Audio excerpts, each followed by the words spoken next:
Welcome,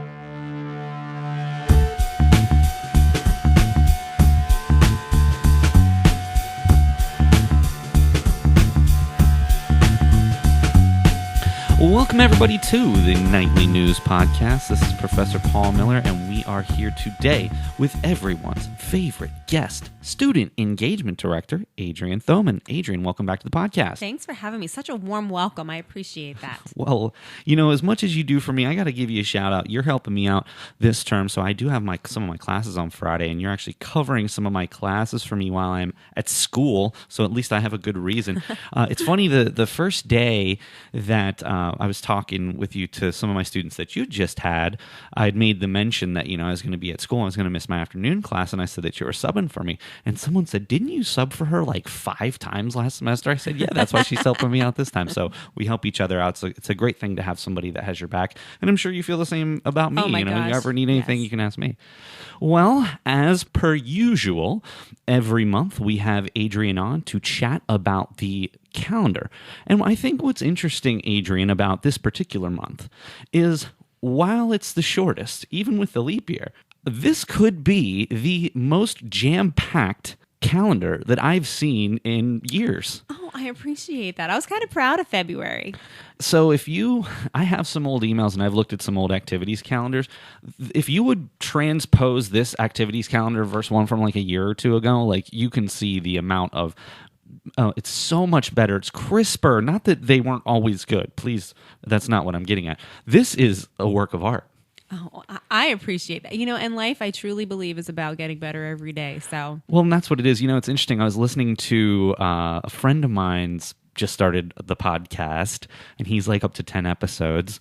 And, you know, he was talking to someone, and he made those same comments. He's like, you know, his don't come out as regularly.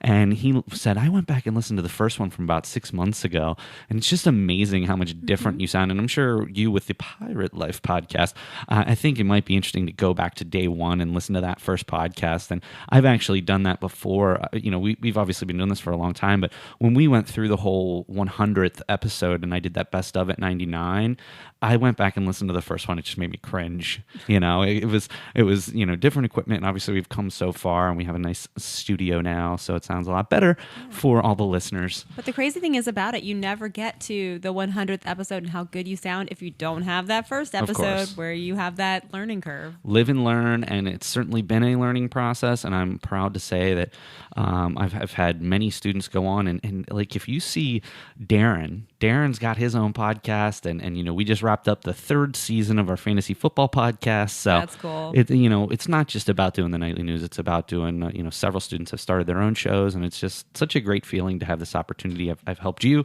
start your own show, and it's such an awesome opportunity to have this wonderful podcast studio. So Yeah, you're not only doing this podcast, but mentoring a lot of other new podcasts as well. I'm actually the producer on probably 4 or 5 different podcasts at this point. So Well, we're very thankful for our producer. So hey, it's always a pleasure. You all are so positive that it's always a great start to my day, I got to tell you. listening to us laugh for an hour straight, probably. And some of the stuff you guys say, it's just check out the Pirate Life podcast on all your podcast platforms. Definitely worth a listen. Well, Adrienne, I want to get into this jam-packed calendar. And of course, we will be coming up here shortly with everyone's favorite segment, Adrienne's Featured 3. However, as per usual as well, I do want to talk about a couple of big things that are not only important to me personally, but to the nightly news as well.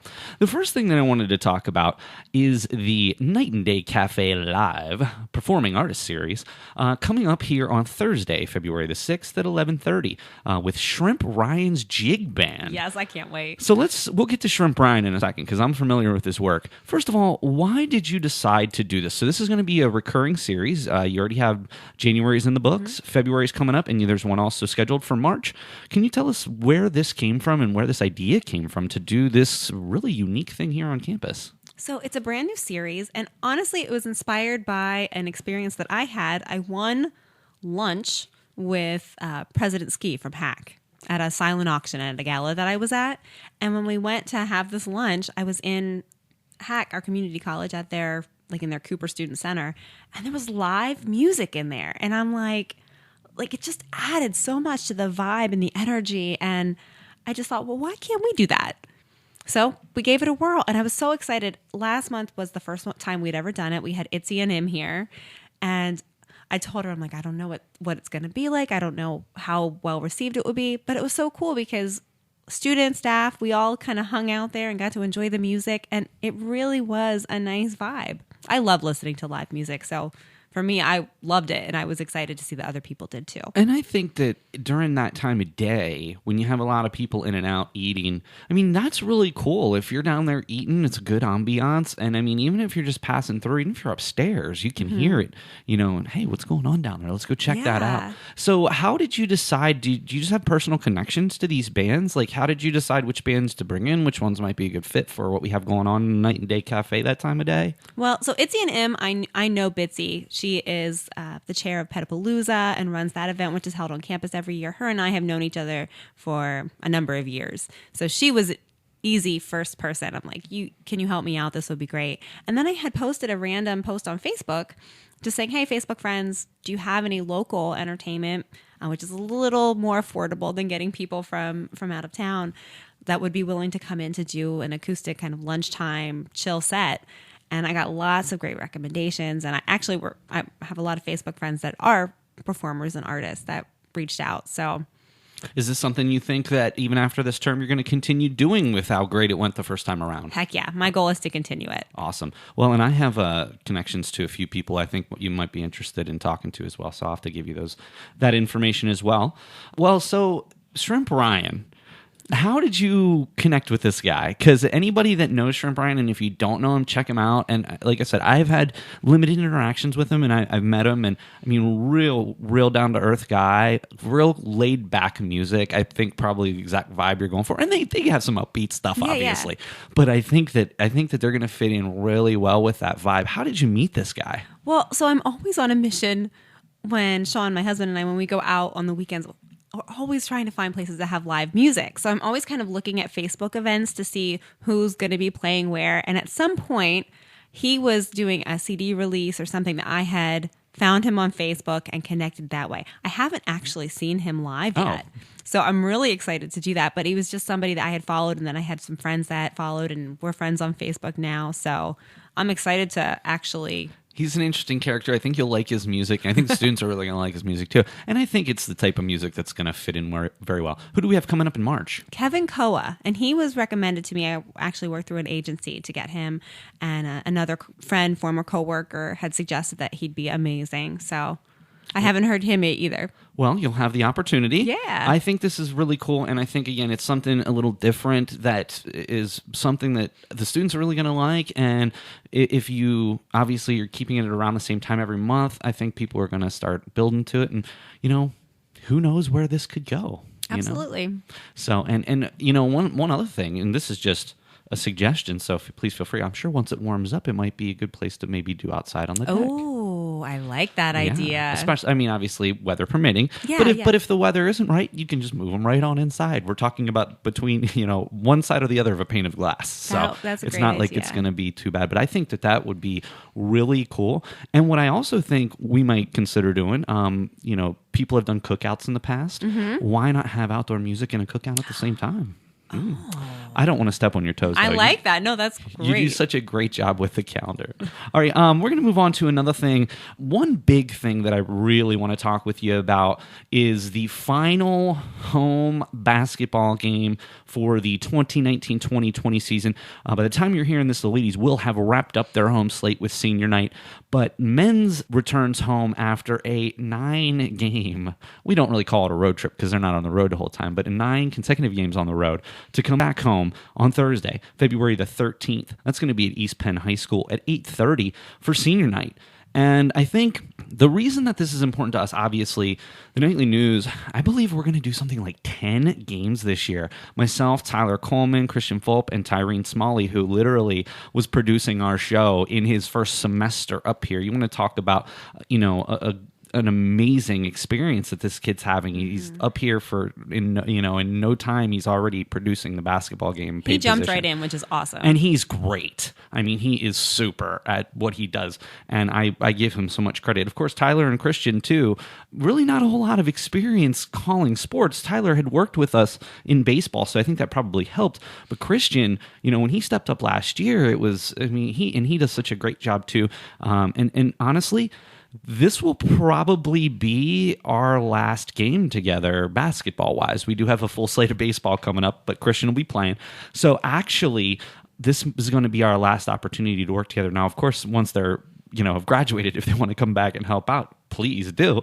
But so this is going to be a special night for me because I'm going to let those two call the game. I'm just going to take the back seat, and I'm going to be the producer for the show, and I'm going to let those two call the game. So if you're unable, obviously we'd love for you to be there, but if you're unable to make it, I do recommend tuning into the nightly news at Central Penn College on YouTube to listen to the final men's basketball game that's on February 13th. We usually start up about 8:15. We have a little pregame show, and then we watch the pregame festivities with senior night. So something that's really important to us as a club, and to be honest, one of my favorite things to do other than this podcast, of course, is to be able to be the voice for our basketball and baseball team. And I got to tell you, the reaction that we have gotten from these broadcasts, if you would see the numbers, it would blow your mind.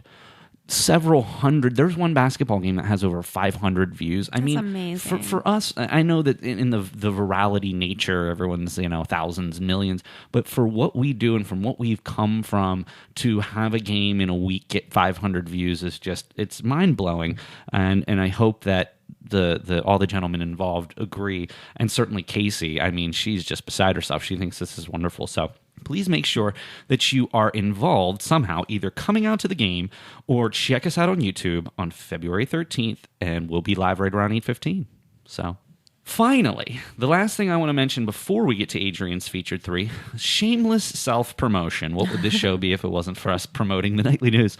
We have our biggest fundraiser of the year as our nightly news soup sale. It's going to be on February the 19th.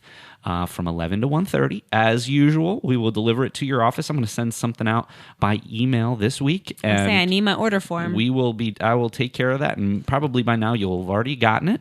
But we are going to have some different types of soup, and we're really looking forward to that. Always do well. Club members do great because they're the ones out there delivering it. I simply just ladle it up and put it in a container and tell them where we got to go. So, and you have a really streamlined. You have a good, efficient kind of plan of attack with your soup sales. It only works really well. It only works because of the pre-orders. If we have extra, I'll sell it to if someone comes up. But if we didn't do the pre-orders, there would not be that streamlined nature. Trust me, it's easy. I just take the orders when they come in, throw them in an Excel spreadsheet, and order it up or line it up by the time, and it's pretty easy, actually. Just need the people to come out and help me deliver. That's all. But yeah, please email me, paulmiller@centralpenn.edu. I would be happy to take your order, and we would be happy to bring you lunch that day for an affordable price. So I believe now, Adrienne, it's time for everyone's favorite segment, and that would be Adrienne's featured 3 events for the month of February. Adrienne, let's start at the top. What's event number 1? Sunday, February the 9th. We're going to think red carpet, think Oscars. We're going to do an Oscars viewing party. We do this every year, and I think it's a blast because the students come and we print out the ballots so you can vote on who you think is going to be selected as the winner. And then depending on if you were correct, you get entered to win gift cards and prizes throughout the night. And of course, we do food and snacks and that kind of stuff too. But it's always fun. And I enjoy seeing all the red carpet fun, the dresses and the speeches. And let me ask you, is there any of the movies that have received a lot of nominations that you have seen and enjoyed? I have to see the list. So what's on the list? The 3 big ones off the top of my head that I recall are certainly Once Upon a Time in Hollywood, which is one of my faves. I'm a big QT fan. I did enjoy it. I probably should watch it a second time. I did get it on DVD, so I'm going to watch it again. The Joker, which I have not seen. That was good. I'm such a fan of Christopher Nolan's Batman Begins, Dark Knight Rises series that I haven't been able to bring myself to watch any of the newer Batman stuff that's come out since then. And I know that this isn't Batman per se, and I know that it's not that vibe at all. I know that it's good, and obviously it's received all of these Academy Award nominations, but I don't know. I'm sure I'll watch it at some point. It's just not one that I'm going to rush out to see. The other one is The Irishman, which I'm sorry, but at over 3.5 hours, that's a pretty major time commitment. So I don't know if I'm going to end up watching that one either. But those are the three right off the top of my head that I remember. But so it seems that you've seen 2 of those 3. I've seen all 3. Oh, okay. You've seen The Irishman? 3.5 hours? Oh, yes. The day it came out. Really? Are you that big of a fan? No, my husband is. Scorsese? Yeah. Yeah, that's, again, I'm a fan of his as well. Major time commitment, so I'm sure I will at some point. So Oscars viewing party, February 9th. I love it. I think it sounds like a great plan. That's going to start at 8 o'clock. And please, feel free to dress up like the red carpet. Oh, yes. Costumes are always welcome for Oscars night. All right, Adrienne, what is event number 2 on Adrienne's Feature 3 for the month of February? February 13th, the campus is doing a production of the Vagina Monologues. And this is something we've done in the past. This is our 4th performance or production of the Vagina Monologues here at Central Penn, and raises funds for the YWCA Carlisle. If you have never seen it, it is an experience. It's just short monologues. Some will make you laugh, some will make you cry, some will make you blush. Very different pieces, and the cast includes students, faculty, staff. We have some awesome community members that have decided to join us, all in this amazing cause of raising money for the YWCA and their rape crisis support services. We're going to be collecting donations for their pad pantry and hopefully empowering women along the way. So. Let me ask you, to be perfectly honest with you, you've done this every year that I've been here. Well, we switched. There were a couple years that we did. The one year we did a memory monologue and rant and a prayer. And then one year we did 6 Degrees to MLK. Yes. So there's always been something around this time period loosely connected to that. Yes. But the fact that you've done this so many times, obviously it's been successful or you wouldn't continue doing it. How do you make it fresh and new for the people that are going to maybe be seeing it or the people who are involved year after year? Well, Professor Bixler and I were discussing this because her and I, while we have students and staff and faculty that switch in and out every year, we've heard the same pieces multiple times. So we're trying to mix it up this year, adding a couple pieces that we haven't heard in a little bit. Does the original have so many pieces that you can kind of choose from them, or has it evolved over the years to encompass more? So they release an official version every year, but the last couple years it's been exactly the same. So we actually are going back to some older scripts. That's very interesting. I did not know that. So Vagina Monologues, February 13th, all to benefit the YWCA. And that's going to start at 7 o'clock in the Capital BlueCross Theatre. I would suggest getting there prior to 7 o'clock. Because yes, come early because we are going to have some extra fundraising opportunities in the theater when we're there. We're going to have concessions. Our Club Med is going to be running our concession stand. Lots of extra things that we're trying to work out to raise some funds for the YW. What time do the doors open? 6:30. So come make sure you're there at 6:30 so you can get in, get a seat, and help with the fundraising. Adrienne, what is the final event number 3 on the February calendar? Casino night. So this is going to be led by our activities advisory board, but I'm so proud of them because they have really gotten, I think, almost every other club on campus involved. There's so many other groups that are going to be participating in some way. So it's become this amazing collaborative effort. We rented some tables from Phantom Entertainment that we're going to have the games there, and then they recruited some volunteer dealers to be there as well from the campus community. There's going to be food and fun, and I'm really proud of how they pulled it all together. I thought this was very interesting, and I so wish I could be involved. Unfortunately, I'm going to be at school that evening, but I got to tell you, I think this is a really cool idea. When Brian first was talking to me about this, I said, you know what, that's a really interesting idea. And then I guess it was in the process of getting some quotes, and he told me what one of the quotes was, and I said, man, it's expensive. There's no way you need to pay that much money. You can figure it out. And I'm glad that he took some of my advice on some of the things. But I really really hope that this goes well. I think that this is something that's going to be really unique, and I think it's something that, again, you might be able to do in the future. So, well, let me give you a quick recap. Today we talked about the music series coming up on February 6th, the Night and Day Cafe Live Performing Artist Series with Shrimp Ryan's Jig Band. That'll be at 11:30 in the Night and Day Cafe. Also taking a look at the Oscars viewing party. That's going to be on February the 9th at 8 o'clock in the Underground Lounge. Please dress to impress. Also, 2 big events on the 13th, the Vagina Monologues at 7 o'clock, and then the men's basketball game at 8:30. I'd say there's a chance you could probably get to both of those in the same night. That's the goal, to be done with the show in enough time to get to the game. That's awesome. And of course, if you can't make it to campus for those events, please check out the basketball game on our YouTube channel, Nightly News at Central Penn. We also have the Nightly News Soup Sale, February 19th. Please email Paul Miller at centralpenn.edu to place your order. And last but not least, February the 28th is Casino Night from 7 to 10. That'll be in the Conference Center, and trust me, you will hear a lot more about that in Student Central and Central Station, but you can always email Adrienne Thoman at centralpenn.edu for more information on any of these events, and she enjoys when you contact her. I do. Adrienne, one final thing I wanted to bring up about February in general is the Education Foundation scholarship application. I had Sandy Box on a previous episode, but I think it's important to talk about this for a minute. First of all, our Education Foundation literally spends their entire job raising money for students to be able to pursue their education.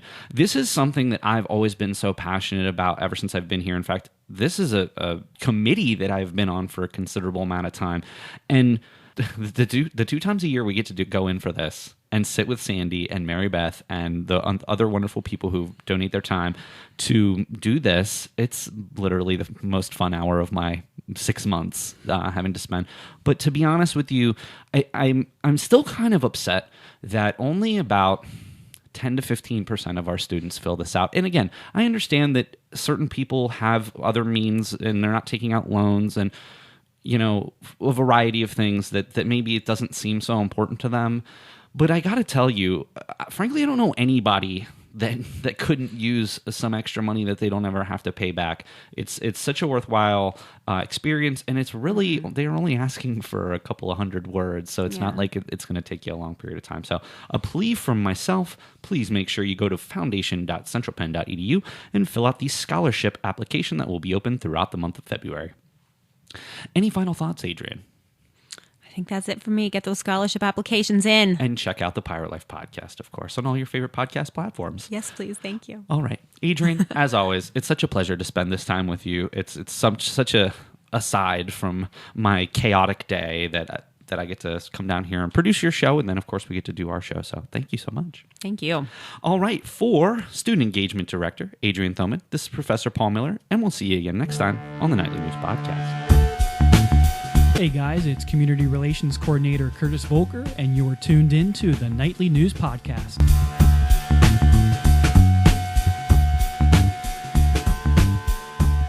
Well, welcome everybody to the Nightly News Podcast. This is Professor Paul Miller, and we are here today to talk about a very important initiative coming up on our campus in March, the Art Expo from the Love You Themed House. We are here today with Club Advisor of the Equal Knights, Dr. Katherine Richards. Of course, you may know her in some other capacities, but in terms of today, we're going to talk about her as being the club advisor. So, Katherine, welcome back. Hi, it's good to be here. So, at this point, you are like a podcast veteran. This is like the third time you've been down here in the past 6 months, so we're always glad to have you, and you seem that you're enjoying the experience thus far. It's fun. I like to talk, so. I guess we all do. That's probably why we work here. And we're also being joined here by Equal Knights Club President, Jen Dulack. Jen, welcome. Hello, and thank you. So why we're here today is we are talking about the upcoming Art Expo. So I just want to read a little something about that. The Love You Themed House at Central Penn College will be hosting an Art Expo on March 15th from 3 to 5 p.m. with a sneak peek on March 13th from 2 to 5 p.m. in the Capital BlueCross Theatre. This event is to engage the local community with Central Penn College while also maintaining a generalized and localized awareness of LGBTQ rights, love, and struggles. First, there's a few questions that I have. I know that themed houses have been a thing here at Central Penn for a little while. I know that the sports team had a house, and there were a couple of other themed houses.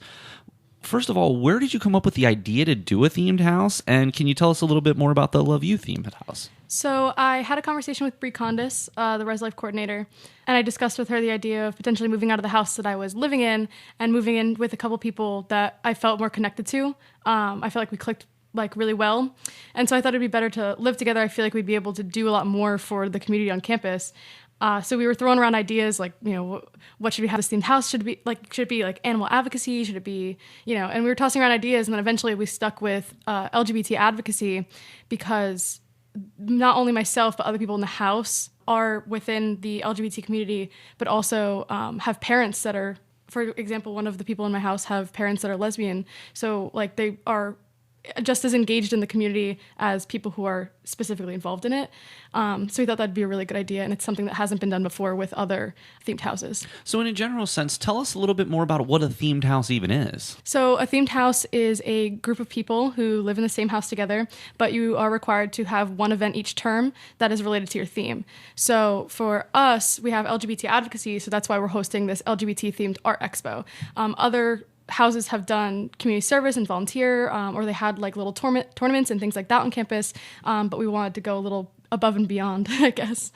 Well, and I think that's really, really awesome. So is this your first term of the house? Officially, yes. Okay, so this is actually going to be your themed house's first event. Absolutely. So we're going to talk a little bit about the Art Expo, but we'll hold on to that for just a minute. And Katherine, I want to bring you in to talk a little bit more about the Equal Nights. So as we mentioned, you are the advisor for the Equal Nights Club. First of all, how did you get involved with this club? Well, I was when I first started Equal Nights, they were kind of between advisors, and as a member of the LGBTQ community myself, it seemed like a good fit. So I've been the advisor, I think, for about a year now, maybe a little over a year. And we've done several events over that time. The first major event that we did while I was club advisor was the Central Penn's first drag show, which I believe was last winter. So that was a super fun event. And it was something I'm really passionate about because the school that I attended for my bachelor's actually didn't have a GSA or, any kind of club or advocacy center for people in the LGBTQ community. So it was really important for me to kind of, and it was a really great opportunity for me to be able to help provide that at Central Penn. I think what a lot of people don't know, and maybe this is part of the reason I feel overwhelmed sometimes, is because being a club advisor is an optional thing. To the best of my knowledge, there's not any job description on campus that requires you to be a club advisor. So if you step up to be a club advisor, it is something that you are, in many cases, extremely passionate about.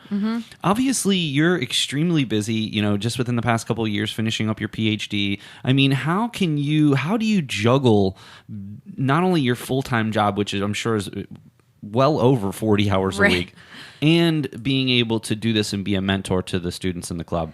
Yeah, that's a really great question. So it's been a real help to me that I've had. So prior to Jen being the president, Bree McCoy was the president, and she was really involved. And we've had really involved club members in the past, and Jen is a very involved member. Involved does not describe Jen. Right. Jen has an adjective way higher than that. Yeah, so that's a huge part of it. And I do try to... particularly, and I'm pretty transparent with club members that I am a really busy person on campus, so I really try to put as much responsibility on them as possible. But I also think that that's a really great opportunity for students to be able to run with stuff. And the drag show that we did was largely, I kind of helped advise, as club advisor, but that was really a student-developed initiative. And I like doing that because there's so much about the college experience that is directed by, either faculty or staff. It's, I think the clubs are a really good chance for students to take those as opportunities to do projects that they're interested in. So at the Equal Nights meeting, we had talked about, the themed house doing an event, and we had several kind of ideas that went back and forth. And ultimately, this was the one that Jen and others decided to, kind of run with. And they've really been the ones to set it up. So So in that way, it's easier for me because the students get to do a lot of the heavy lifting, and I'm kind of there to be able to provide guidance and resources.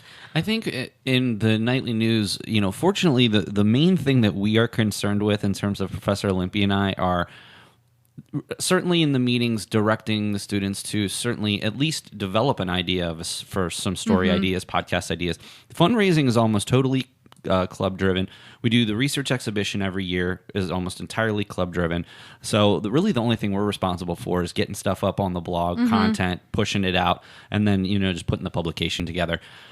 We also have many students involved, so to try to keep all of them actively engaged is a challenge, as Jen can attest from being in a couple of our meetings. But I will say that when I think of myself here, obviously being in the classroom is really important, advising students, which I've been basically doing for the past 48 hours straight. That's rewarding to me in a sense that when I was in school, and even now that I'm still in school, having somebody that's on my side advocating for me and giving me the best advice is super important. But to me, when I look at my job and what is most rewarding to me, it's the club, because I'm providing opportunities for students who want to take that initiative. Jen is certainly one of those people. In fact, I hope, Jen, that you're not burning yourself out by doing all these different things. Have you ever felt that at this point? Because you're in 5 clubs? 7, and the 7th one is one that I started on my own. And you're the president of the Night Way. 7 of them. And you're the president of Equal Nights. Vice president of Drama Club. I'm co-president of Art Club. I am, I'm hyper involved. Do you with the sleep? school. Yes, barely, but I do. Yeah, I'd have felt burnt out before. But Well, you don't want that. You're only a freshman, Jen. I know. But the thing is that when I'm not doing something, I feel like I'm wasting my time because I have so much precious time while I'm here, and I want to be able to not only make a name for myself, put stuff on my resume. I want to be able to create an environment for the next people to come, be able to see like, oh, this is I'm capable of doing these things. You know what I mean? Like, I want to not only set an example, but I just want to create a better environment. And I feel like by being involved, I can do that. And if I don't do it, then I just feel like I'm wasting my time here. Don't you wish we had 1,000 Jens? Yeah, right. I know. It would probably make things on everyone a bit easier. But, the one piece of advice I would give is I will never tell somebody not to be involved. You also just kind of have to be cognizant and aware of not only just your mental health, but also your school. Because I know that sometimes, you have to figure out a way to prioritize things, and especially with clubs and events coming up, things are going to come at you quickly, and depending on how you prioritize those things is really going to be your success. But you've just done such a wonderful job. So let's talk a little bit more about the Equal Nights.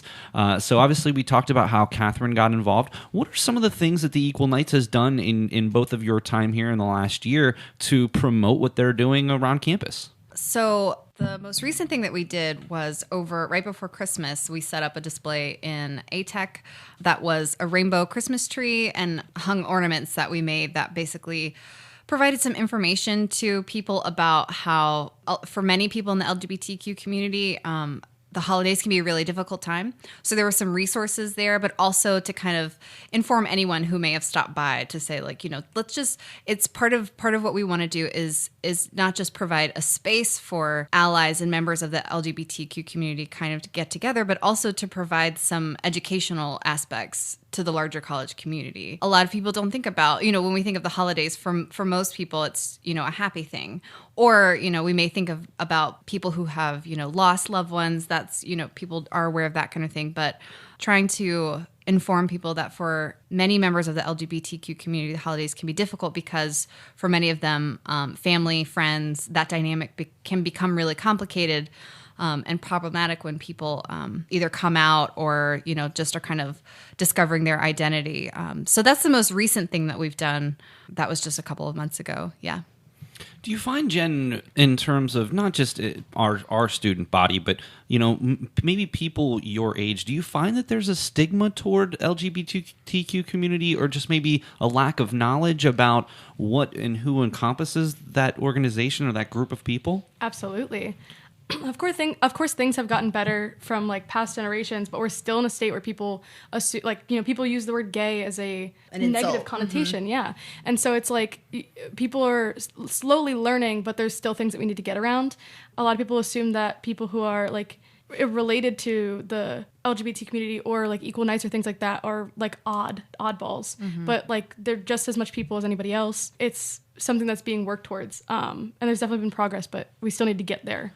And I would certainly say this generation, and I don't want to date myself because I'm not even 40 yet, but I would say this generation is 1,000 times more, not only just accepting, but willing to learn more and willing to be more open-minded. But to your point, we're not there yet. Absolutely. There is still, I still think also that there is a stigma America-wide, country-wide. So, and there is when it comes to any group obtaining, kind of visibility and rights, there is. The culture kind of wants to always move past that to say like, great, we accept everyone, let's move on. But what the danger of doing something like that is that you don't address large pockets of people or groups where, acceptance never really took root. So I think it's really important for things like equal nights and themed housing, because as groups become more accepted, then the question of, well, why do you need an LGBTQ club? Why do you need it? That's where it kind of turns, because it's like, well, it's part of mainstream society now. But there's a real value in still maintaining those communities and the visibility. And I think something like the themed house is such a great idea because at Central Penn you have that security. But I think it's a really great opportunity for our students to kind of see what that could look like, because even within the state of Pennsylvania, members of the LGBTQ community, our rights are not protected when it comes to housing. So if someone, wants to either evict someone or not rent to someone or not, sell to someone because of their identity, they can do that legally within the state of Pennsylvania. So it's a really great thing to see something like a themed house at Central Penn, because that's a way in which that's a very forward-looking and a really great example of how, yes, there's definitely more acceptance, but even just within our state, the legislation is not accepting. It's unbelievable. Well, let's move on and talk a little bit more about the Art Expo. My very first question is, where did this idea come from? An Art Expo is something so unique, something that I'm personally not an artist myself, but it's such a unique idea, and I think that your goal obviously is to engage the community. I think this is a great way to do that. The question is, where did you come up with the idea? Well, I'm a self-proclaimed artist. Like I appreciate art. I like to paint. I like to draw. So not only is that like a passion of mine, but I know that Harrisburg is an especially creative city. You walk around Harrisburg and you see murals literally everywhere. There were some unbelievably beautiful murals that I've seen when I was down maybe early before the holidays in Midtown that I'd never seen before. And I mean, the amount of artistic ability that goes into something like that. Some people might look at that and in a way, like the fact that graffiti has now sort of entered into the mainstream, becoming somewhat of an art form. The whole idea of murals as well. There's also one in Lemoyne. If you get off the Lemoyne exit coming across 83, there's a gorgeous one, and it used to just be a big piece of cement. But the city of Harrisburg artistically has come such a long way. Absolutely. So I ended up having a couple conversations with like Equal Nights generally, and like my house as well, Bree Condis, and we kind of stuck with the idea of an art expo because of the environment that we're currently surrounded by, but also the people on campus are also especially creative. We have an art club, and it's like there's a large portion of people that are in that club, so I feel like it would be super engaging for just about everybody. Everybody loves art. Nobody's like, against expression. Of course. Well, I'm sure there are some people. Well, yeah, but no, I limited know what amount. You mean. Now, are the students in the art club developing some of the art for the exhibit, or is it limited to people maybe outside of the school? Anybody can submit art. The art club will be creating art for the expo, at their own pace, of course. But the due date for the submissions is February 28th. So I'm hoping that the art club can finish that, and then I get enough submissions from the community. I've handed out flyers and things like that.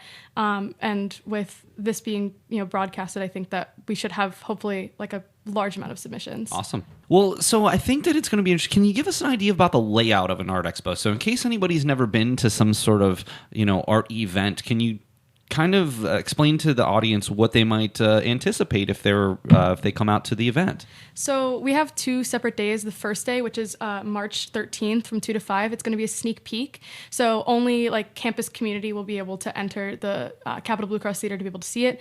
There's only going to be art. It's just going to be panels with just art all over them. But on the second day, which will be March 15th from 3 to 5, that will be allowing the entire community, like the general Harrisburg area community, to come and see the art and visit the campus. But there'll also be live music by different faculty and staff, and there'll be light food and drink. Who's the faculty and staff that's playing music? It's not entirely confirmed. Okay, so then let's not say. Yeah, so I'm not going to put people under the bus, but okay. Some faculty and staff members, I have discussed about 3 of them that will hopefully be able to play live music. We have some really talented people on our faculty and staff. Yeah, like there was a couple of people that I talked to, and I was not expecting them to be musicians, and I was like floored. I was baffled. I was like, oh, okay, I didn't know that. So live music, food and drink. Will any of the artists be there with their work to talk about their work? I sure hope so. I mean, I can't guarantee that, but I would encourage it, when I get more submissions, definitely. One really interesting thing, and I don't know if either of you have had the opportunity to go to this establishment, but I'm a big fan of the Millworks down in Harrisburg. And part of the reason, obviously their food's great, nice ambiance, but why I really like going there is they have art studios upstairs. And no matter when you go, I've been there enough times that I can say an overwhelming majority of the time you will find an artist upstairs doing their work. And I'll never forget the one day I was in there and I was looking for my wife something for Mother's Day. And when I went, I said, I am only going to buy from someone who's here. And I went there, and one of the coolest things was the artist was there. And I on my voice recorder, I explained to her, this is going to be a gift. Could you please explain about this piece that I bought? So she went into, it was about 3 or 4 minutes about it. And then so when I got to give my wife the gift, I gave it to her, and then I got to play for her. Like the whole art process to me, as not an artist, I can barely draw stick figures. As not an artist, one of the most interesting things about art is not necessarily, to me personally, the visual. It's the process. Because I can see the visual, I can appreciate good art, I even can understand some of the components of good art, but the process to me is always what's lost, and that to me is what's so unique. So I love speaking to artists about their work to learn more about that process. So I think that's going to be really, really neat. Yep. Katherine, before we get out of here today on this episode of the Nightly News Podcast, I want to just ask you a question. I'd kind of ask you how you got involved in the Equal Nights, but when you get to see, now again, the Equal Nights is a contributor to this Art Expo. It is sponsored by the Loved You themed house.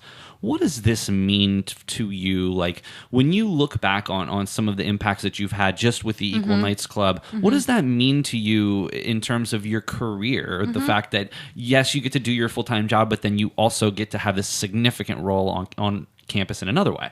Yeah, that's a really great question. So it means a lot because it's being able to really provide support and the platform for these kinds of representation and conversations to happen and these experiences for students. The drag show was one of the most rewarding things I've participated in my professional career, and that's because you get to be part of students experiencing things that are, I think that's true for many things that we do here on campus. But if it's something specifically related to something like a drag show, which is pretty familiar for a lot of people in the LGBTQ community as a way of expression and performance, but it's not necessarily the most familiar form for other people. And so being able to help bring that and seeing students experience that.